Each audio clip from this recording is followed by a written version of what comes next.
My accent. You can bring on the accent. Yeah, really. If we're required. You're not required at your discretion, but What's the essence?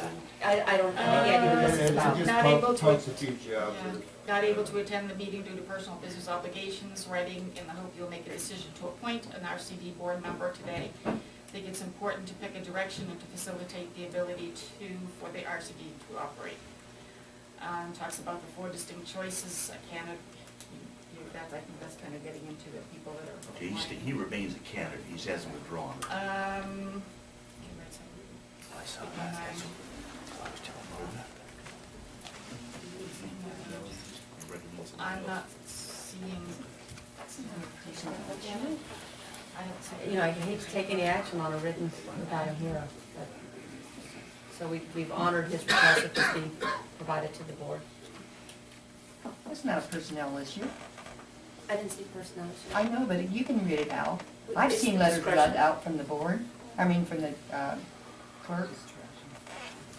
What's so secret? This is a It's public not a hearing. secret, I can make you a copy of it, but. Well, why can't you read it? Does the board want me to The read it? direction of the chair. Have Jim have a look, there's kind of the Don't- remarks. That's our problem, no responsibility. Just pass it around. I can make coffee, Susan, if you need me. I mean, it's not in the pack, I mean, who are you here for? It becomes part of the record and anyone can get a copy Yeah, of but it it's here. after the meeting. It's here. If the board instructs me to, I'll do it. Fine.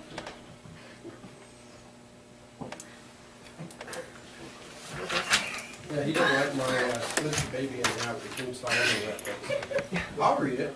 I could write several pages of example of why I think a decision needs to be made to change direction. I'm not going to waste that time. I would have, but when I hear Mr. Chapman comparing himself to King Solomon to duck an issue, it is insulting to all the people asking for the decision and a sign of an ego problem. The main reason I'm not before you today personally is I can't see wasting time off your paying job if that's the level of thinking of your board members. If you members have no instinct for resolving issues, all that you can do is cover your ass like Mr. Chapman. You probably have neither the ability nor the guts to make a competent decision anyway. You should understand that ducking this issue will bring it back continually. Duh. One of the things about me is I speak my mind and I can make a decision. If you don't like what I have to say, that's fine. But at least you know what I think and what I think is possible. I think I learned long ago is if you can't take the heat, get out of the fire. Or in your case, if you can't make a decision, take your paycheck and go without respect. And I would say that that's very fine, Mr. Schroeder, and I would say that I made it very clear. I don't think it's this board's decision or responsibility to resolve those guys' problem. And, you know, I mean, whatever the reference is there, that's fine. But all I can say is, I'm not interested, and now I'm very glad that maybe I haven't voted for Mr. Schroeder. And maybe he's disappointed because I won't vote for him. But I'm not interested in voting. You know, I thought all 3 candidates were fine individuals. I have no personal problems with any of them. And, you know, in some respects, why would you wish this assignment on somebody you really care a lot about? But nonetheless, I appreciate they step forward and want to try to serve. But the decision that needs to be made, the board plays the role of filling a vacancy when there's not a majority on the board in existence. So when the 5-member board drops to 2, they can't legally meet, and the board fills that brief. But when you have a 4-member board, the responsibility is theirs, not ours. And that's the point I was making. And why should we be splitting, trying to decide whatever sort of problem they have amongst themselves and decide that issue? I'm not interested in wasting the public's time doing that. Thank you. We're gonna take a quick comment, and then that will bring the end of the public and written correspondence. Okay, I just want to go back to when Tim Garrett and Richard Parker were removed on a technicality. The technicality was, as I remember, that we elected them for another term. The RCD board, because nobody wanted to be on the RCD board, okay? I mean, it was a little backwater thing. And we re-elected them to another term. And somebody brought up and said, oh, you didn't go to the Board of Supervisors. And that's why you got rid of them. Now you're telling me you don't want them? No, that's not totally true, John. Well- Okay, and I'll tell you the reason why is because the terms of all the members who made the appointment process had long expired, going back maybe 10 years. So we were in a position of having to reconstitute the board, because even though those that supposedly were there to make these appointments, their terms had expired. And that's why we had to make all the appointments that we did, because the ones that were trying to make the appointment didn't have the legal authority to do it, because their appointment had expired as well. Why'd you get rid of Tim? I voted for Tim. Why'd the board get rid of The him? majority of the board, Why'd they get rid of a man that's been there for 30 years? It's not a water Now, user. hold on now, we're gonna have So- order here, just calm down. With Tim was, not, back on the board because he didn't receive the vote, so that's Yeah. the simple answer to your question. So with that, we're gonna end the public comment, and we're gonna bring it back, to the board.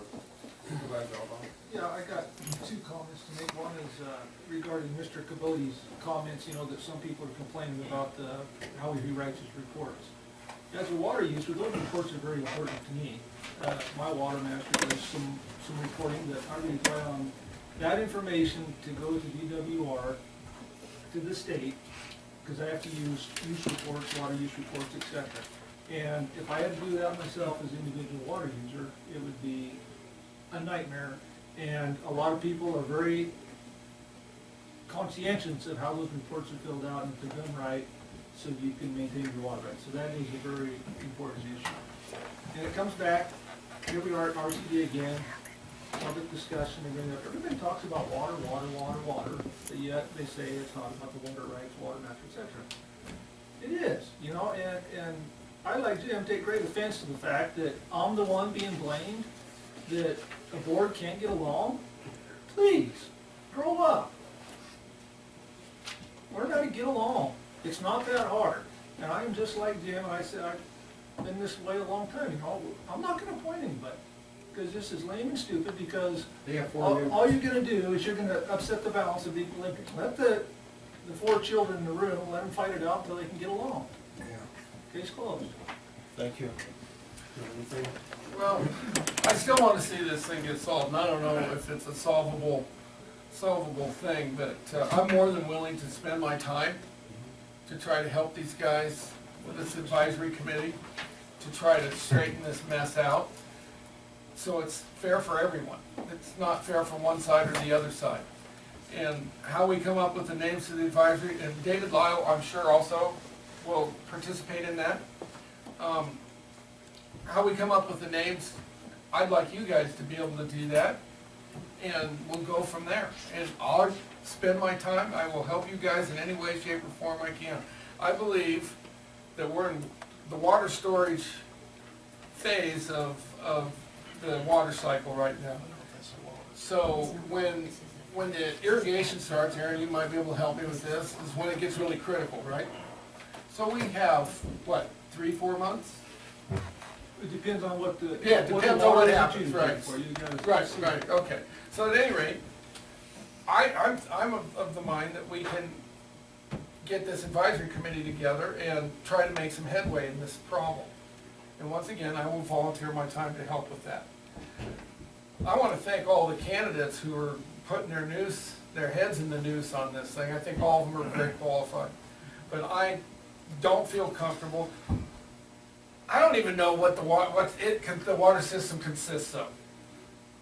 I don't know, I was told today, Larry told me today, Emerson Lake was in it.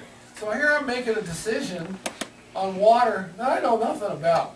And that's something that I won't do. I will not do that. So until I get a little more well-versed and I participate with this advisory committee that we're gonna try to put together, I don't want to appoint anybody. Okay, so, Honey Lake is a closed basin. yeah, I think we're pretty I don't much. even know what that means, honestly. I think the board's made it clear that it's not gonna go into the appointing business. So I think conducting public and spoke, the board has kind of said its piece. With that, we'll close this. And Mr. Schroeder Matter. said his piece. Yeah. Okay, So so. the consensus is the board is We're going to gonna take no take action. Yeah. I think they should be directed to advertise and make the appointment. Let them be the one to, if they wanna use this committee that Tom has talked about or whatever, it's their business. And hopefully they can find the right person. Well, They've got three good candidates that have put in for it. Mr. Garrett is a former candidate. I mean, I was disappointed when he left the board because he'd been there for a long time. He only got one vote in the first round of votes, if I recall. Who was that? Tim Garrett. I mean, he was one of my choices at the time when we were doing it, and he kind of fell off the wayside. I was kind of surprised.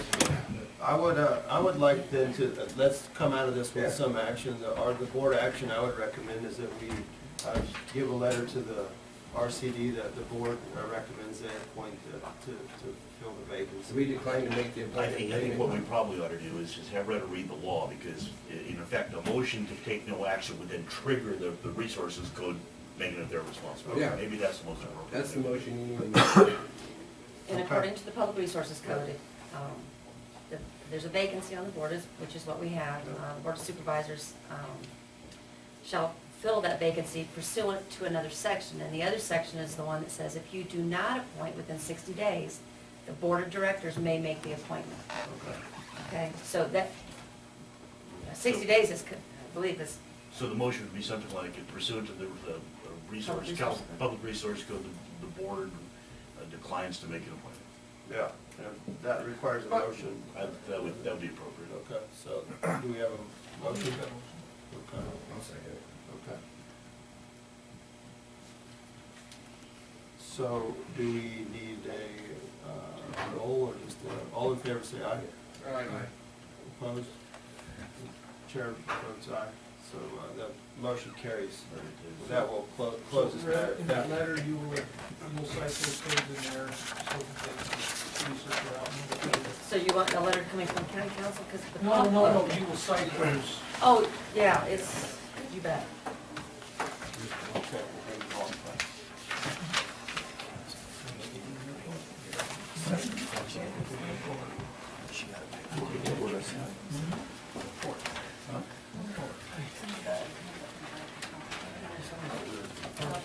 Hi, we've kind of closed the matter, but go ahead. I just, sorry. I think we've had enough incorrect information float around this room over the years on his part of life. In the use of report, there's been a lot of incorrect information floating around about those use of reports. And so, understand that the format that the deputy water master was given was used for prior years, and it's just an Excel spreadsheet. And there was, 2 years ago, it showed, 3 years ago, it showed usage in places that can't get water, so it was incorrect. 2 years ago, or the year before this deputy came on board, it was done by clerk, because Mr. Taylor was not interested in doing it. And so the current usage reports are much more correct. And there was so much infighting about, well, the usage reports, this guy got 2 feet, and this guy got 3 feet. The current deputy water master went to DWR and met with the person who accepts the reports. And he sat with them and they went through the database. And they've corrected the reports by adding one column. He asked for the address of the current owners.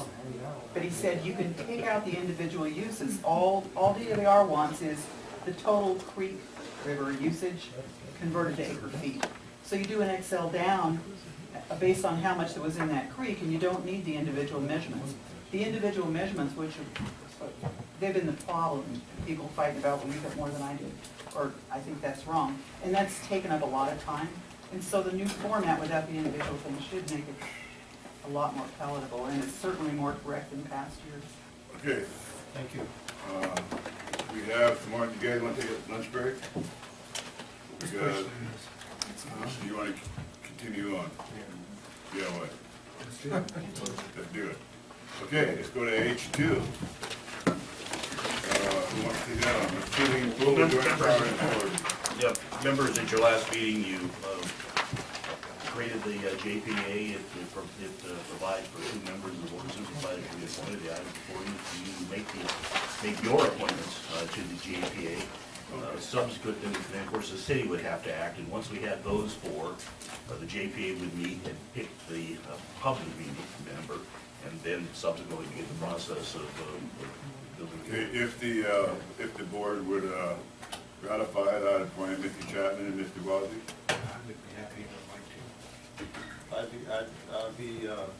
It'd be a pleasure and an honor to serve on that board, and hopefully good things will happen. We have a motion to ratify that? I'll make that motion. The second. Any Second. discussion? You guys want to say yes We or wanted no? to do Or- Motion by him, second by Almo. Okay, all in favor, say aye. Aye. Opposed, say no. The ayes have it. We'll go to H3, grant some loan. Who's taking that on? Is that with Jamie Smith? Good morning, Chairman, members of the board. We're presenting the acceptance of the proposal for the permanent housing facility feasibility analysis. The funds are provided by the 2011-2012 State of California Community Development Block Grant, Planning and Technical Assistance, Community Development Allocation. We're asking that the board approve the evaluation committee's recommended proposal from Housing Tools in the amount not to exceed $12,000.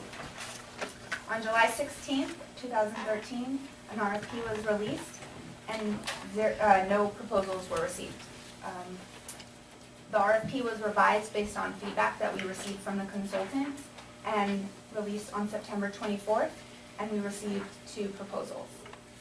An evaluation committee reviewed and rated each of the proposals and agreed that Housing Tools best met the requirements detailed in the RFP and recommends that the board approve their proposal. Any questions? Questions from the board? Aaron?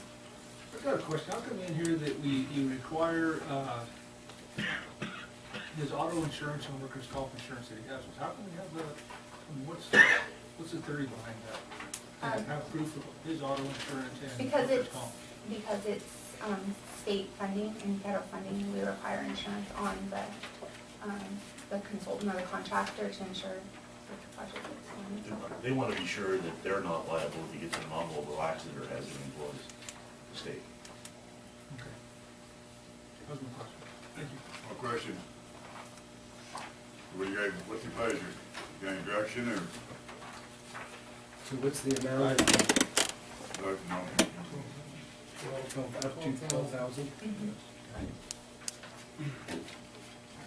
I'll move approval of the evaluation committee recommendation from Housing Tools, the amount not to exceed $12,000. Second. I'll second that.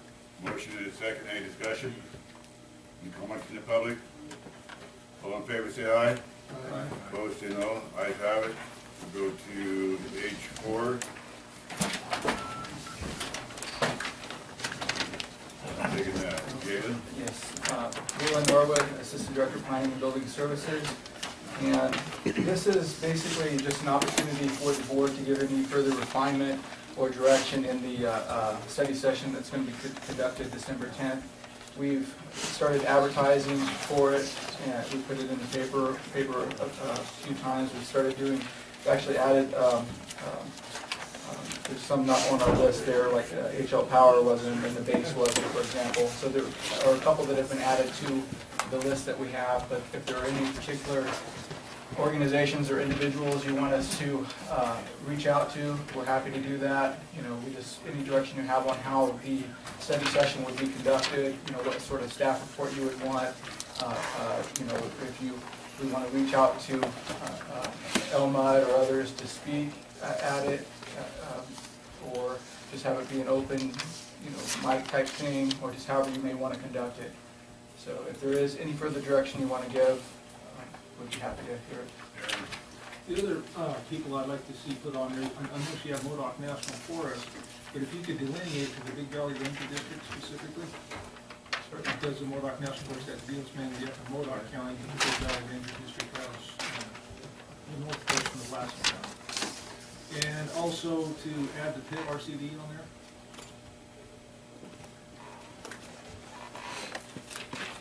And then I don't know if you have them in here, but whoever is the owner of the formerly Big Valley Power, it's a bank that owns it now, I don't know. You'd have to go to lien holder and see who the bank is. Would you let them know? And then do you have Pacific PG&E in here? Yeah.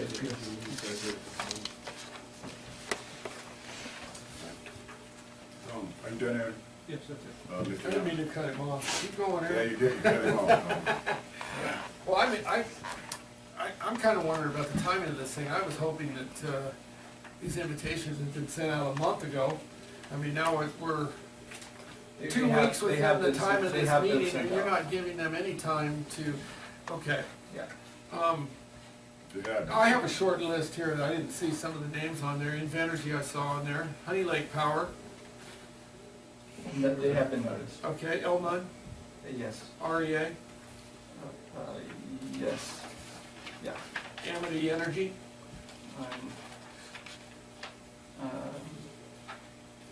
Well, Matty or Patty as a no. holder, so I don't know. Amity Energy is okay. Alex Spataro. I'm sorry, it's who? Alex Spataro. Okay. Nevada Energy. How about PG&E? That's where everybody buys their power. Yes. And also Surprise Valley. Those are the players that are in the energy field in our county, and they should have, I'm hoping that you're not waiting till tomorrow to try to notify these entities. I'm hoping that they were informed a month ago so they could try to plan to be here in December in a snowstorm, so I mean, possible. Yeah, correct, yes. Okay, The notifications and others that have been identified since this was compiled 3 weeks ago, and put, or whatever the date is, November 18th.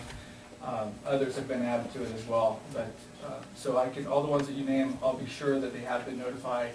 And again, if you think of any others, even outside of the meeting, please let me know. It has been in all the surrounding papers, and, you know, I've reached out specifically to Plymouth Sierra and Elmud and Surprise Valley. Yeah, and Surprise Valley's. Yeah, I know, I wanna make sure that like, they've been informed. Warren, did you have something to add? I just, as a point of clarification, Maureen Anderson, Planning and Building Services. Before you, last time when we decided to have another meeting, one of the discussion topics was, you know, does this RFP proposal meet the needs of the county? And that's the origin of having the next meeting with all the players. But I'm wondering out loud, would it be beneficial to the board to have a presentation from DUAC, who was the one, you know, consultant that responded, to, you know, have them kind of pitch what they think it would look like and see if that's a good fit for the board? They should be here too. They should be here, but do you want a presentation by them? I think all the powers to be should listen to that presentation and see what they have to offer. Jim? Yeah, speaking of BLM, I see you've got Alturas, Carson City, and Susanville in here. The BLM Northeast RAC is actually meeting here in Susanville Wednesday next week on the 4th of December. And if you get a hold of Jeff on talk to him today if I were you, and see if maybe at that meeting you could have a few minutes to pitch this meeting on the 10th, because that will have a lot of folks that will be attending across the platform, ranchers and sheepmen and everybody else. But it would include all the BLM Alturas. You also have Cedarville as part of that BLM district, but the Northeast District. And there'll be folks even from Reading and the rest of the BLM hierarchy there. So that would be a good opportunity to kind of broaden to make sure that those folks, because they are a big landowner in the area, a million acres. Okay, any more direction for Galen? Are we okay then? Nick, you good? We will go to H6, capital improvement plan, Marty. This is not particularly time sensitive. If the board, the issue of time wanted to continue this, that would be fine if we could proceed. What party to the board, do you want to I continue? think we need more time than just to rush through this. Which one? This one right here. So we'll continue that then. Our meeting December 10th, we're going to have the June hall, so should we do it to the 17th? That'll give you plenty of time then? Yeah. So we'll continue the capital improvement plan to December Can 17th. we make it a time certain? Sure. So we have a, kind of a dedicated time for it? Okay, we'll make it 10:30, okay? I assume that'll be okay? I You don't know, don't- I'll check the calendar. Instead Okay, of just being on the tacked on the end of the agenda, it'd be nice if we could make that a spotlight. okay, we okay with that? We'll go to county service area number 2, Johnsonville Water System. The city is interested in acquiring the Johnsonville well. I think members of the board have a lot more history on this than I do. But the technical issue is that the board has recorded loans against that property in the amount of about $55,000. And I just need your direction as to whether or not, if we transfer the well to the city, we're gonna forgive those loans, or we're gonna make them responsible. No, the deal, the agreement we have with the city involves no loans being paid. We're transferring them to the assets so they can operate it more efficiently. So if there are loans tied to it, it's just kind of like all the rest of those LRA type loans that are the same people, same time, doing the same thing, and they date back to even into the 90s. And so I think those just need to be forgiven to whatever fund they were borrowed from, because most of that water system was built with the grant funds that came out of the CDBG. And it's got one customer, community development block grant. And I mean, Bixby started it, I mean, Sorvog and Tati and all the rest, and they kind of ran it. It was supposed to be used to try to develop, the Johnsonville area, get everybody hooked up. Most people didn't want anything to do with it, so Caltrans is the only customer we've had on the system for like 20 years, but the airport's nearby. The main condition, though, in the transfer to the city that the county had was that the fire agencies that have the big tank trucks that need to be filled, it's a 1 million gallon tank. And they had some issues a few years back when they came into town and they were filling up, and they had some sort of a water thing going, and so Public Works was fighting the fire department and vice versa. So that's a great place for all the water tanks to fill up, so they're required to set up a hookup so that in the future, if there's a need for water tankers to have access to water, that this would be the one to do, so that's the benefit. That's in the proposed agreement. Yeah. But when the agreement, I'm surprised we're dealing, this was something that was supposed to be done like 2 years ago. So, I mean, I would say we need to get it done, and if you're gonna be attaching them, paying some back, some squirrely loan that was, paper loan that was created for bookkeeping purposes years ago, I mean, they're not gonna go for that, and I wouldn't go for it if I was there. We just need an action of the board so that in our audits, it's clear that the board reviewed for it. Okay, I would move, Mr. Chairman, that the staff be directed to proceed with the transfer without encumbering it with these loans, and those loans be discharged. Do you want a second? Forgive it. Forgive it. I'll second that, and under discussion, I'd like to just get clarification. I'm contacted by a resident out in that area there that I believe she got a notice that, what's the position if are they gonna be required to hook up to this? Or? No. No. I mean, we, in the cooperative agreement, there's a provision that provides for, should there be some development out there and somebody want to hook up to this well, they can do that for the existing city rates. In other words, the city will charge a premium for people outside the city. But they're not. They're not being required to, though. Okay. I mean, one of the other reasons that we're interested in transferring is we don't have the staff that has the technical expertise to certify the water quality. No, we don't, we never have. Okay, any more questions? So whatever the city rate has is gonna be applicable out there. If anybody, according to this agreement, if anybody wants to hook up outside the city, they will pay, the phrase in here is, the city will expand the system to serve additional customers in the unincorporated vicinity at rates applicable to city water users, water customers. Section C under section 2. Yeah, but if a development project came along and they wanted to make a deal with the city and use that as the water source, it would be appropriate. The city just can't charge them a rate separate from what they charge the people in town. They have to be consistent. I mean, it's prevalent for people in the unincorporated area to pay a higher rate when they hook up to cities. This precludes that. Yeah. Okay, One other question, how big is that parcel out there that the well sits on? Does anybody know? That's I'm sorry, I a, don't. sorry, stump the man. It's not very big, but Fraction of an acre. yeah, half acre maybe. Iona McCain.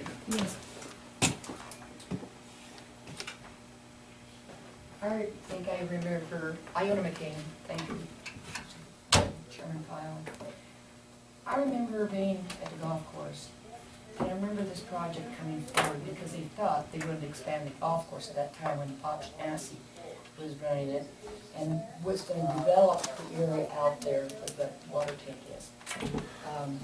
And I remember also that before it became Caltrans, it was Miller Construction Company in that residential area. Didn't want that construction company there because it's at the end of the way of their way to their property. So one of the ideas, the point is the water system was put out there so that that area could develop because of the water system. That's what I remember as we were discussing when I was on the board in reference to expanding the golf course. Okay, Thank you. thank you. Aaron? One other question is, I would like to know who has verified the assessor number and parcel number is exactly appropriate before this thing is signed and move on. I want to make sure Because I have not researched Yeah. that myself. And it came from the city, but we'll make sure that's right. I want to make sure the courthouse is not a. Okay, fair enough. Any more questions? Actually, I would, Mr. Chairman, ask that when the final documents, I'd like to see a copy of it before we approve. I don't want to be You brought up more it. proactive. Yeah, just before we took this item up, there's a possibility that the law might require we adopt a resolution to transfer property. We'll research that if that's necessary. Obviously, that'll be back on your agenda. Okay, we do have a motion on the floor. We okay with that? Yeah. Okay, all in favor, say aye. Aye. Opposed, say no. Ayes have it. The main part is to deal with the liabilities that are attached to that fund, so we got rid of that. Marty, any information to the board? No, sir. None. Okay, with that, we'll go back into closed session. Complete that.